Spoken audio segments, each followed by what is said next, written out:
Bismillahirrahmanirrahim.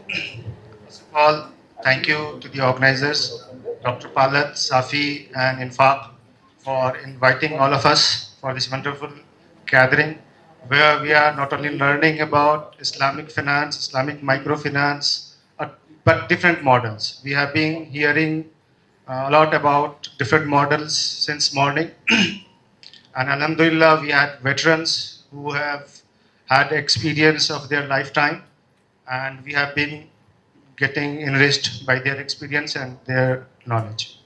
Now, we will have a specific cases in this session where we will learn what model is doing what and what is their impact, right?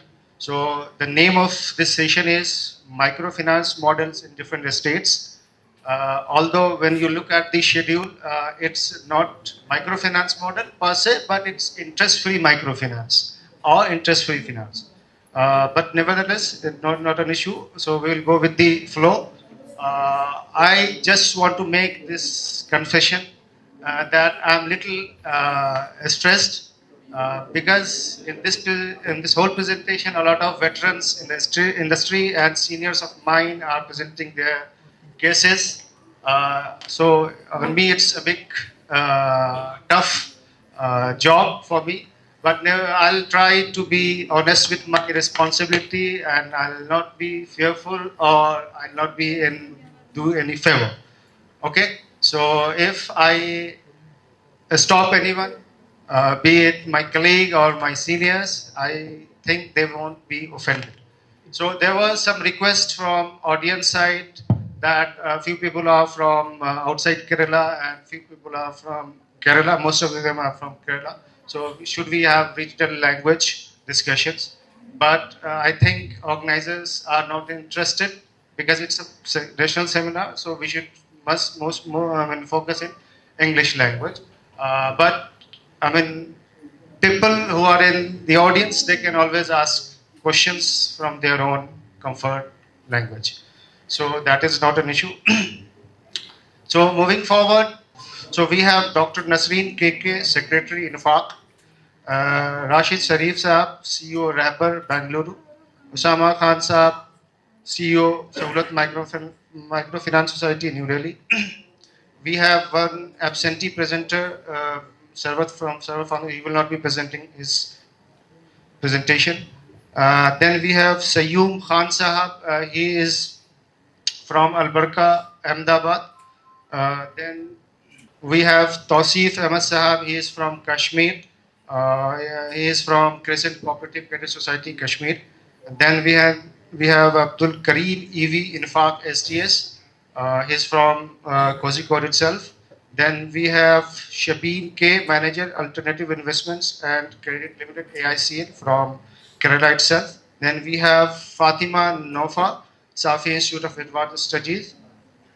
So moving forward, since we are already delayed by more than half an hour, so I'll not take much time to discuss about this session. So I'll straight away invite the first speaker, Dr. Nasreena KK, Secretary INFACC. She will be talking about INFACC Sustainable Development Society, an NGO model of microfinance. Dr. Nasreena KK. Assalamu alaikum wa rahmatullahi wa barakatuh. Respected Chair, other dignitaries on and off the dais, the paper presenters of this session, a very good afternoon to all of you.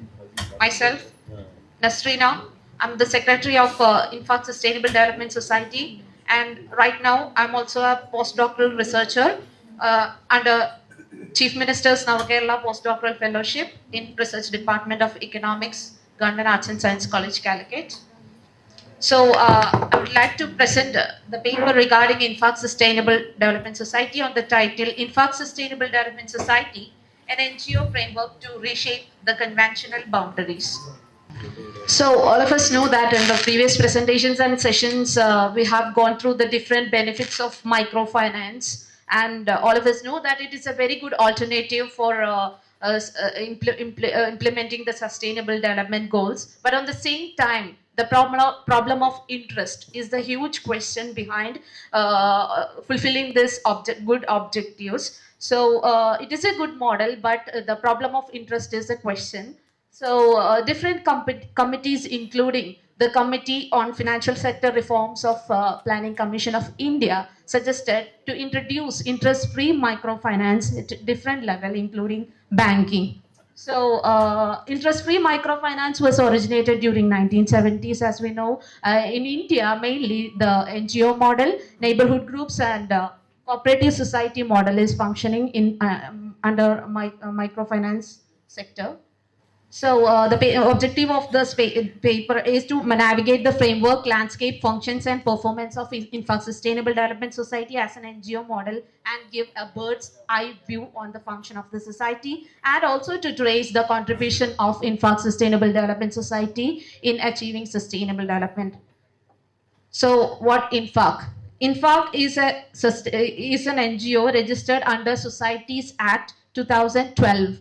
In 2012 to form and guide the interest-free microfinance in Kerala, and it is functioning by forming neighborhood groups and also local NGOs. Under local NGOs, neighborhood groups also will be there. The vision of the society is women participation for prosperous and accountable community. Then the mission is building a community of women with prosperity and self-sustainability.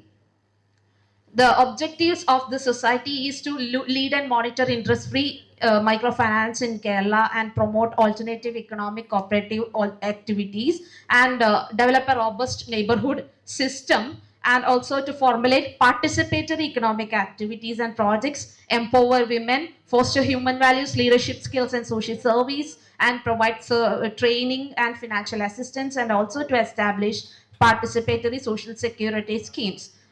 Based on these objectives, the society framed its functions, especially, first of all, to mobilize the savings, micro savings from the members. And based on this savings, they will give interest-free loans. And also, next, to foster the micro entrepreneurship, training, and social awareness. And also to emphasize the participation and leadership of women and marginalized section in social reconstruction. It encourages training, financial, technical assistance, and guidance in self-employment schemes. This is the organizational structure of INFACC, Sustainable Development Society. So at the top level, there will be a governing body of selected members. From this governing body, the office bearers, executive committee, including the office bearers, will be selected. They will be controlling the entire NGOs of which is functioning in different districts of the state. So that NGOs under INFACC as an NGO is known as the local NGOs or grassroots level NGOs. Under these grassroots level NGOs are functioning in two ways. So one is a simple form under which the neighborhood groups, same like the Kudumbashri pattern is functioning here. In Malayalam language it is Ayalkootam. So neighborhood groups are functioning as Ayalkootams, and under this Ayalkootams, a lot of that is members are functioning, neighborhood group members. Another pattern is in the case of very big NGOs, a lot of large NGOs are functioning under INFACC. In their case, NGO sub-centers will be there, and under the sub-centers, neighborhood groups and members will be associated. And at the current statistics, INFACC is functioning in all 14 districts of Kerala state, under which 231 NGOs are there, and under which 6,261 neighborhood groups, in which more than 1 lakh members are there. When considering the statistics, when female members are more, not only more, it constitutes the 95% of the members. So when considering the number of neighborhood groups, you can see in the first diagram, the male in the case of members, the male members are 7,062 and female members are 93,580. In the case of neighborhood groups, male neighborhood groups are 331 and female are 5,930. Okay, so in the case of the growth and performance of this NGO, you can see in the case of number of NGOs, you can see the diagram is given from the data based on the data from 2018 to 24. So you can see an increase from 180 to 94, but on the same time there is a slight change or decrease in 2020, 21. During that time, we all know that due to the COVID impact and the lack of proper managing or not managing, the proper administrative or other issues occurred in all the sectors around Kerala and other parts of the country. The same effect impacted our NGOs also. As a result, some of the NGOs, the activities were reduced, and again, due to the 10th anniversary programs of INFACC Sustainable Development Society, the number of NGOs again started to increase, and now it is to 31. And in the case of neighborhood groups, it shows a constant increase, and now it is 6,261. And in the growth of members, you can see from 2018 to 2024, it is showing a positive growth. In the case of the performance at a glance, in the case of deposits and loans sanctioned, you can see the data is available up to 23, and the deposit there is an increase, and all the same time the impact due to the impact of COVID, the slight decrease occurred, but on the same time the society started to survive.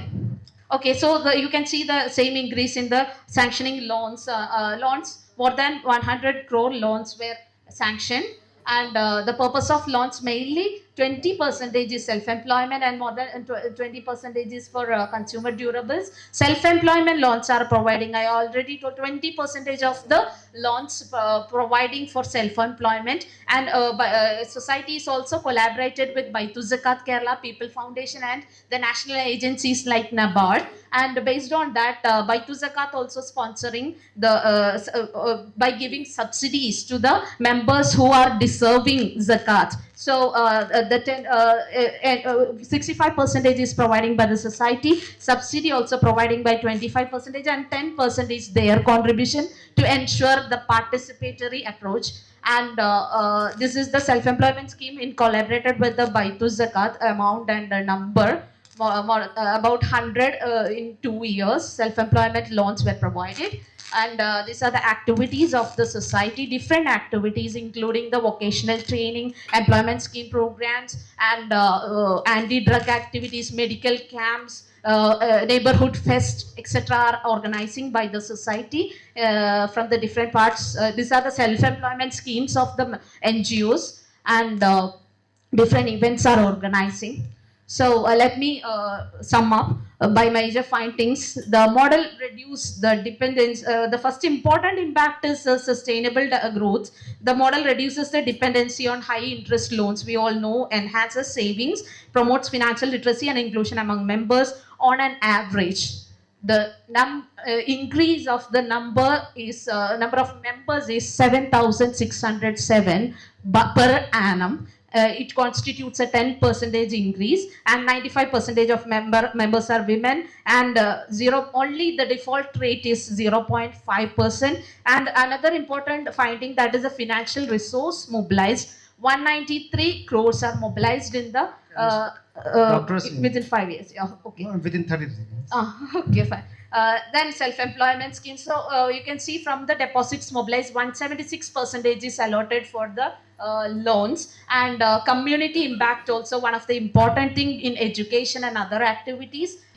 Digital literacy, that will be presented by another presenter about our software app. Efficiency and empowerment is one of the important thing. Leadership and efficiency, financial literacy, crisis management, etc. were increased. Mutual cooperation, one of the major principle, develops solidarity among the members through helping, trusting and sharing. Their family involvement in the events and activities of INFACC also very high. You can imagine the family involvement of this more than 1 lakh members is a very huge population. So let me conclude. The NGO model interest-free microfinance is a promise to sustainable development. Its performance is increasing through human, financial, and other resource mobilization. In fact, Sustainable Development Society plays an important role in poverty eradication, financial inclusion, women empowerment, employment generation, expansion of financial resources, and rural development. Expanding this model will enhance sustainable development.